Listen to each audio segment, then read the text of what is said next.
Hello everyone, today we're going to make some very tasty oats. So get a bowl and add 2 spoons of oats in there.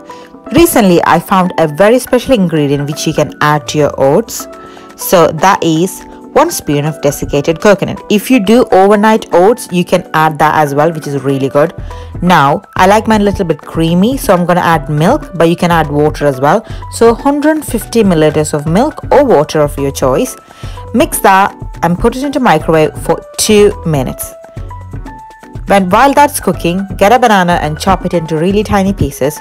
As you can see here, I'm chopping it anywhere and everywhere. Now get it out from the microwave, mix it again and put it into microwave for another 2 minutes. This is going to make sure the oats are completely cooked through. Now add your bananas when that's done. Mix it all in there and enjoy this meal.